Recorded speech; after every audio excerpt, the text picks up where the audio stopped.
안녕하세요. 스토리텔러 이혜성입니다. 네, 안녕하세요. 스토리텔러 일병 김서구입니다. 네, 안녕하세요. 저는 유튜브 팁 채널을 운영하면서 배우로 활동 중인 김규남입니다. 아, 나 너랑 전화하다 핸드폰 편의점에 놓고 왔어. 오빠 내 안경 봤어? 아니, 내가 분명히 여기서 옷 갈아입고.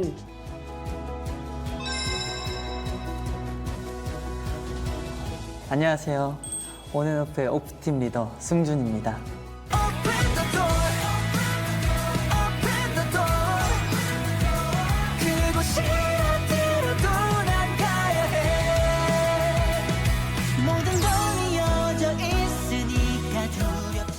그날 군대 이야기 오신 것을 환영합니다. 네, 안녕하세요. 106년 전 임시정부가 주목한 것이 바로 공군력. 이게 가능한 일인가요? 그리고 한 사람이 원대한 꿈을 실행으로 옮길 적임자로 지목됩니다. 바로 노백린 장군입니다. 한가운데 있는 분이 노백린 장군이고 예비조종사 청년들입니다. 그날이 오면 동경의 나라가 쑥대밭을 만들자. 승준 씨는 이렇게 가수가 되고 싶다는 꿈을 언제부터 갖게 된 거예요? 중학생 때 샤이니 태민 선배님의 모습을 보고 나도 저렇게 멋있는 사람이 되고 싶다. 춤추고 싶고 약간 그렇게 꿈을 꾸게 되었습니다. 저는 16살 때 신데렐라 언니라는 드라마를 보면서 배우의 꿈을 키웠는데요. 여전히 그 이병헌 선배님이랑 같이 네. 연기를 해보는 게 제 꿈입니다. 네. 우리 모두가 좋아하는 슬로건 있잖아요. 꿈은 이루어진다. 오늘 들려드릴 이야기도 마침내 현실로 이뤄낸 원대한 꿈에 관한 것인데요. 먼저 이 상자를 한번 열어보시겠어요? 네. 이거. 오! KF-21. 아, KF-21. 이거 저 양산기 비행한 거 뉴스에서 봤거든요. 우리 기술로 만든 한국형 전투기. 한국형 전투기 보람의 KF-21이 비행 시험을 성공적으로 마쳤습니다. 우리 손으로 만든 국산 전투기가 하늘을 나는 모습을 보고 저도 가슴이 좀 벅찼었거든요. KF-21은 우리나라 독자 기술로 개발하고 생산한 최초의 4.5세대급 초음속 전투기인데요. 최고 속도 마 1.8, 최대 항속거리 2,900km, 최첨단 A사 레이더를 탑재한 항공 기술력의 결정체입니다. 근데 이 꿈의 시작은 바로 그 꿈의 시작은 바로 이 비행기에서부터 시작됩니다. 이거요? KF-21에 비하면 좀 약해 보이는데. 시작은 미약하나 그 끝은 창대한 법이죠. 이 항공기는 제1차 세계대전 때 미 6해군 항공대가 훈련기로 사용하던 스탠다드 J1인데요. 106년 전 대한민국 항공 독립이라는 원대한 꿈을 싣고 날아올랐던 훈련기이기도 합니다. 근데 이 훈련기가 우리의 염원을 싣고 뜬 곳이 어디였을까요? 당시 독립운동 기지였던 만주나 연해주 쪽이 아니었을까요? 아닙니다. 한반도에서 약 9,000km나 떨어진 캘리포니아 북부의 대평원. 아, 대한민국 공군의 시초가 어떻게 이영만리 미국 땅에서 시작됐을까요? 그날로 시간을 되돌려 보겠습니다. 때는 1920년 2월 23일 중국 상해 임시정부 청사에서 임시의정원 회의가 열렸습니다. 임시의정원은 오늘날 국회와 같은 역할을 하는 입법기구였는데요. 주요 안건은 독립전쟁 개전에 앞서 필요한 군사적 재반 사항과 다양한 전략을 규율로 만드는 것이었습니다. 이게 당시 회의에서 발표된 대한민국 임시정부 시정방침입니다.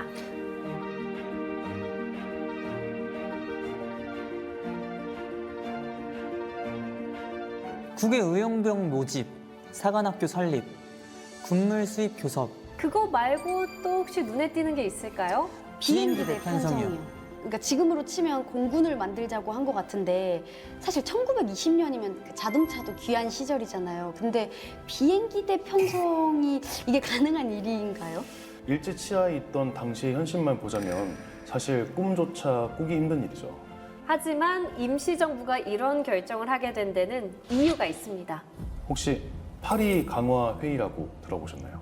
네. 그 김규식 선생님이 임시정부 대표로 가셔가지고 일제의 만행을 알리고 우리나라 독립을 호소하셨잖아요. 잘 알고 계시네요.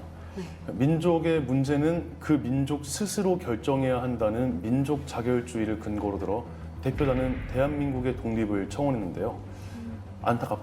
안타깝게도 일본의 방해 공작과 또 열강의 냉담한 반응에 좌절되고 말았습니다.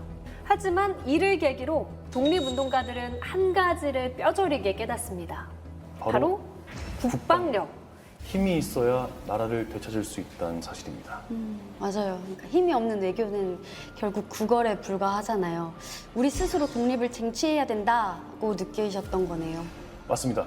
그래서 임시정부가 주목한 것이 바로 공군력이었습니다.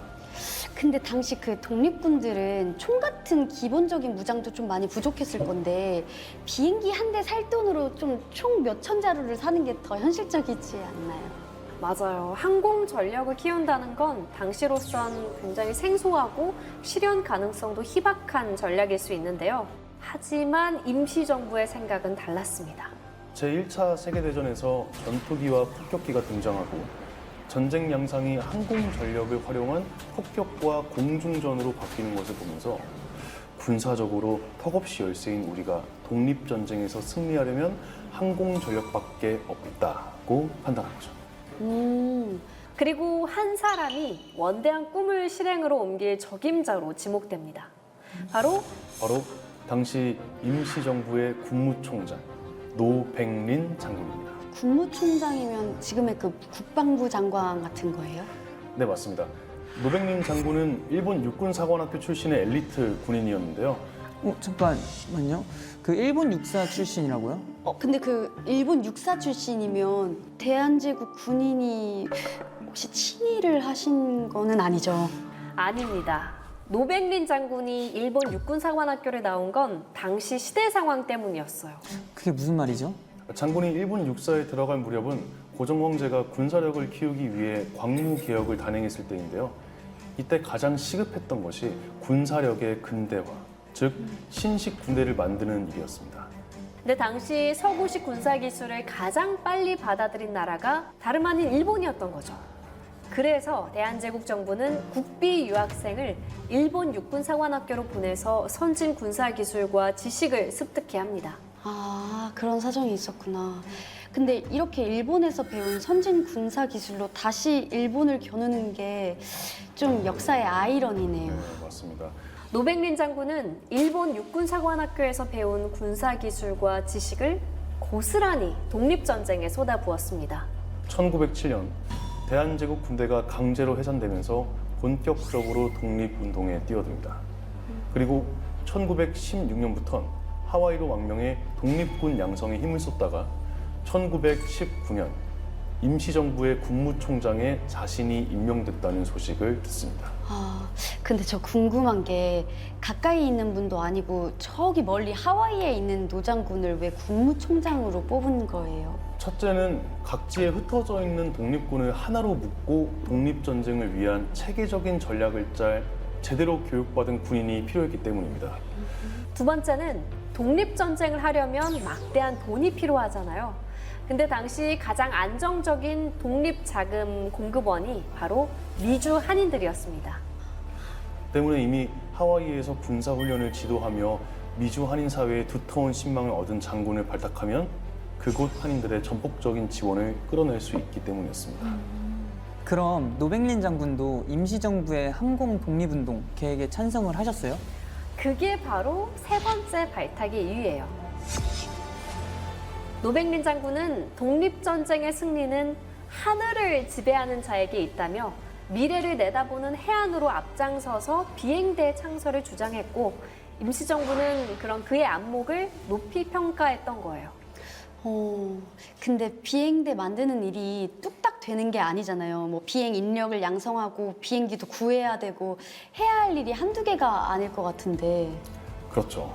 그래서 노백린 장군은 이승만, 서재필 등 미국 본토에 있던 지도자들을 만나서 비행대 창설을 포함한 여러 독립전쟁의 전략을 의논하고 훈련기 구입비 등 독립운동 자금을 모으기 위해 미국 본토 순행에 나섭니다. 시카고, 시애틀, 뉴욕 약 12곳 지역을 돌면서 동포들을 만나는데요. 1920년 초 샌프란시스코에 도착한 장군은 깜짝 놀라고 맙니다. 왜요? 무슨 일인데요?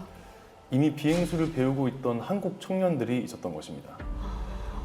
노백린 장군은 비행기를 탈 줄 아는 한인이 있을 거라고는 상상도 못했는데 레드우드라는 민간 비행학교에 다니는 한인들이 있었던 겁니다. 근데 한국 청년들이 왜 비행수를 배우고 있었던 거예요? 일로 배운 거예요? 아닙니다. 바로 대한의 독립전쟁을 준비하기 위해서였습니다. 이 사진 한번 보시겠어요? 독립신문에 실린 사진이네요. 파일럿복을 입은 7분이 비행기 앞에서 사진을 찍으셨는데 아래 대한이 처음으로 가지는 비행가 6인이라고 쓰여 있네요. 네, 맞습니다. 한가운데 있는 분이 노백린 장군이고 나머지 6명이 바로 장군을 놀라게 한 예비 조종사 청년들입니다. 이들은 모두 캘리포니아주의 항일단체인 청년혈성단의 단원이었습니다. 아, 독립운동을 하고 계셨던 분들이네요. 맞습니다. 이들은 비록 나라를 잃고 미국으로 건너온 맨주먹의 청년들이었지만 비행사 양성을 통해 독립전쟁을 준비해야 한다는 야심찬 계획을 세우고 비행학교에 입학했던 겁니다. 이들이 어떤 결의를 했는지 아세요? 글쎄요. 그날이 오면 그날이 오면 동경의 나라가 쑥대밭을 만들자입니다. 와, 진짜 멋있다. 어쩌면 무모해 보일 수 있는데 전 되게 용감한 것 같아요. 이영만리 타국에서도 오직 조국 독립만을 생각하신 거네요. 맞습니다. 그렇게 노백린 장군과 6명의 한인 청년들은 대한민국 임시정부 산하에 한인 비행학교를 설립하기로 의기투합하고 만천하에 선언할 목적으로 이렇게 조종사 차림으로 기념 촬영을 했습니다. 그런데 노백린 장군에게는 어려운 숙제가 남아 있었습니다. 뭐죠, 숙제가? 바로 군자금입니다. 그 비행기도 장만해야 되고 훈련장도 있어야 되고 조종사도 훈련시켜야 되고 그러니까 스케일부터가 다른데 이거를 어떻게 하죠? 장군의 걱정을 한 방에 해결해 준 것은 바로 이겁니다. 한번 열어보시겠어요? 뭐죠?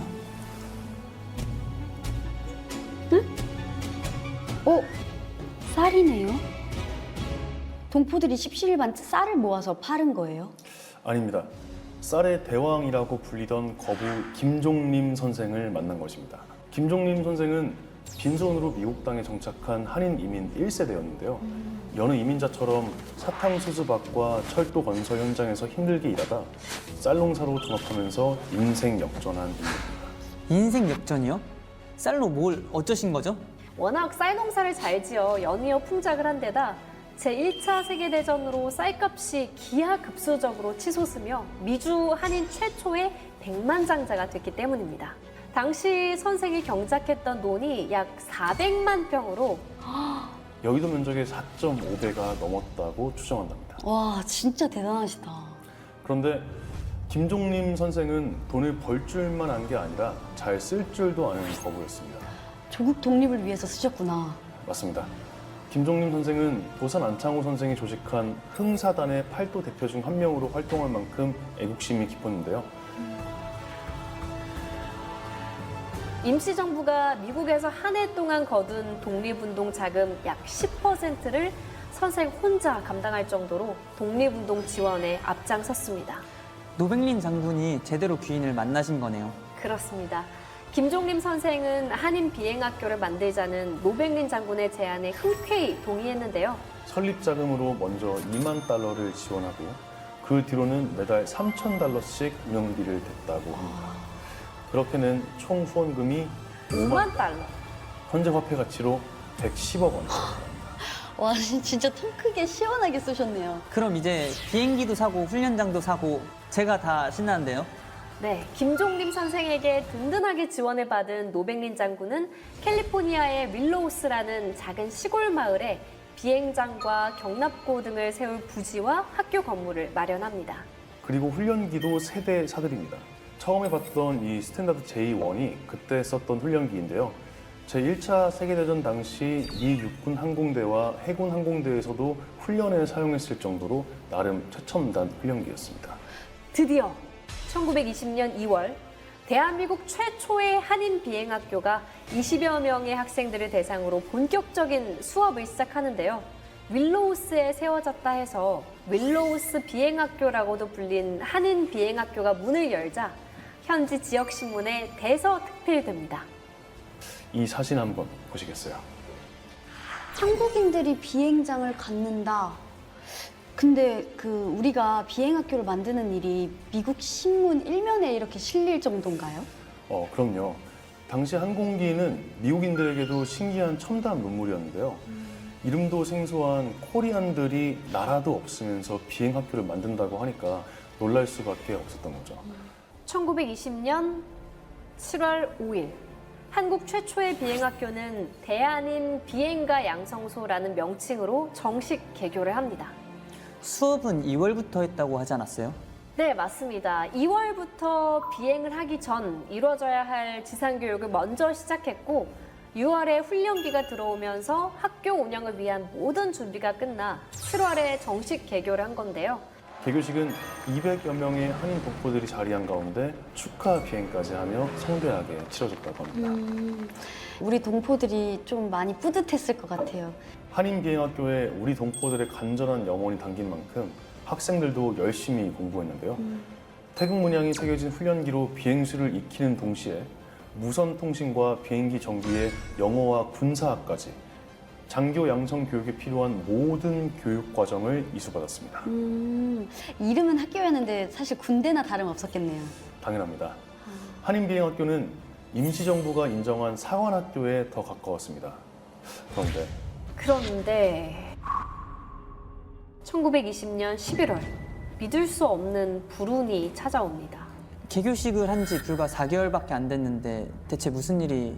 재앙에 가까운 대홍수가 100년 만에 캘리포니아를 강타하면서 김종림 선생의 농장이 전부 침수되고 마는데요. 여기에 추진 중인 사업까지 차질을 빚으면서 결국 김종림 선생은 파산을 하게 됩니다. 어떡해. 그러면 그 비행학교는 어떻게 돼요? 안타깝게도 후원 없이 운영될 수 없었던 학교는 이듬해 4월 결국 문을 닫고 맙니다. 독립의 날개를 제대로 펴보지도 못하고 진짜 속상하네요. 그럼 항공 독립의 꿈은 이대로 접게 되는 거예요? 아닙니다. 한인 비행학교 출신들의 항공 독립의 꿈은 계속됐습니다. 먼저 박희성, 이용근 지사는 끝까지 비행수를 익힌 뒤 국제항공연맹 조종사 면허증을 따서 대한민국 임시정부의 제1호 비행장교가 됐고요. 이초 지사는 미국 전략 첩보국 요원이 되어 한반도에 침투하는 비밀 첩보 임무를 맡기도 했으며 조종철 지사는 중국 항공대 조종사로 일제와 싸우는 등 모두 각자의 방식으로 항일 투쟁을 이어갔습니다. 몇 개월 만에 비록 해교는 됐지만 이 모든 게 항공 독립과 대한민국 공군 창설의 밑거름이 됐네요. 맞습니다. 이들과 한인 비행학교가 있었기 때문에 공군을 통한 자주 국방에 한 걸음 더 다가설 수 있게 된 거죠. 오늘은 공군 창군 역사의 가장 첫 장에 있는 윌로우스 한인 비행학교 이야기를 해봤는데요. 이야기를 듣고 좀 어떠셨어요? 그 예전 머나먼 타국에서 쏟은 열망과 분투가 지금의 자랑스러운 대한민국 공군이라는 결실로 맺어졌다고 꼭 감사드린다고 말씀드리고 싶습니다. 태평양 건너 미국에서도 이렇게 온 마음을 바쳐서 독립운동을 했다는 사실에 조금 속으로 놀랐어요. 또 그 모든 분들이 지켜낸 대한민국이 진짜 소중하구나를 새삼 느꼈습니다.